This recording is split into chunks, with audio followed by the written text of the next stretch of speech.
দিল্লির দিকে নজর রাখবো। কেন্দ্রীয় বঞ্চনার অভিযোগ আর এবার মমতার কায়দায় দিল্লিতে ধর্নায় সিদ্ধারামাইয়া মন্ত্রী সাংসদদের নিয়ে কর্ণাটকের মুখ্যমন্ত্রী এই মুহূর্তে ধর্নায় বসেছেন। আগামীকাল থেকে ধর্না কর্মসূচি রয়েছে পিনারাই বিজয়নেরও। কথা বলবো, রাজীব চক্রবর্তী রয়েছেন টেলিফোনের প্রতিনিধি। রাজীব, কাল থেকে ধর্নায় পিনারাইও এবং দিল্লিতে সব পারিষদ এবং ধর্না, সেক্ষেত্রে আর কি জানা যাচ্ছে?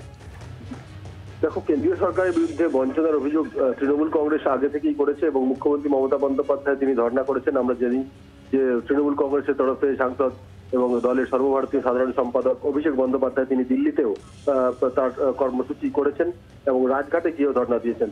এবার একই কায়দায় দিল্লিতে এসে ধর্ণা দিচ্ছেন কংগ্রেসের কর্ণাটক রাজ্যের মুখ্যমন্ত্রী সিদ্ধারামাইয়া, উপমুখ্যমন্ত্রী ডি.কে শিবকুমার সহ তার মন্ত্রিসভার সদস্যরা, সাংসদরা এবং বিধায়করাও। তারা ধর্নায় বসেছেন এই অভিযোগে যে কেন্দ্রীয় সরকার রাজ্যের যে বকেয়া টাকা তা দিচ্ছে না এবং সেই টাকার পরিমাণ 1,78,000 কোটি টাকা। এই টাকা যাতে দ্রুত দেওয়া হয় এই দাবি জানিয়ে তারা ধর্নায় বসেছেন এবং আগামীকাল থেকে একই জায়গায় কিন্তু ধর্নার কর্মসূচি রয়েছে পিনারাই বিজয়নের, তিনি কেরলের সিপিএম এর মুখ্যমন্ত্রী।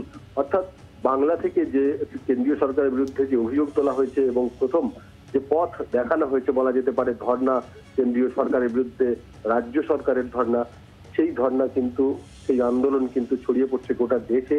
আমরা দেখছি প্রথমে আজকে কর্ণাটক তারা কেন্দ্রীয় সরকারের বিরুদ্ধে বঞ্চনার অভিযোগ তুলল এবং আগামীকাল কেরল সরকারের তরফে মুখ্যমন্ত্রী স্বয়ং আসবেন ধর্ণা দিতে এবং বিক্ষোভ সামিল হতে। এক্ষেত্রে কিন্তু একটা ব্যাপার বলা যায় যে কেন্দ্রীয় সরকারের বিরুদ্ধে যে অভিযোগ উঠছে জিএসটি বাবদ কেন্দ্রীয় সরকার যে অর্থ সংগ্রহ করছে তার যে আংশিকভাবে তার যে প্রাপ্যকে রাজ্য সরকারগুলির তা সঠিকভাবে দেওয়া হচ্ছে না বলে অভিযোগ উঠছে এবং অর্থ কমিশনের তরফেও কিন্তু 14% অর্থ রাজ্যগুলির মধ্যে যে বন্টন করার কথা সেই টাকাও দেওয়া হচ্ছে না বলে অভিযোগ উঠেছে। আর এই অভিযোগ ক্রমশ জোরালো হচ্ছে, তার কারণ প্রথমে বাংলা, তারপরে কর্ণাটক, এবার কেরল।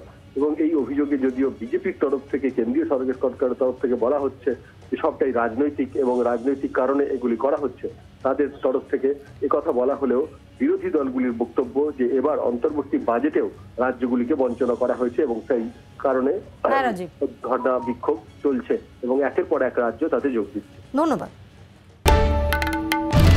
বাংলার আওয়াজ, বাঙালির আবেগ, জি 24 ঘন্টা।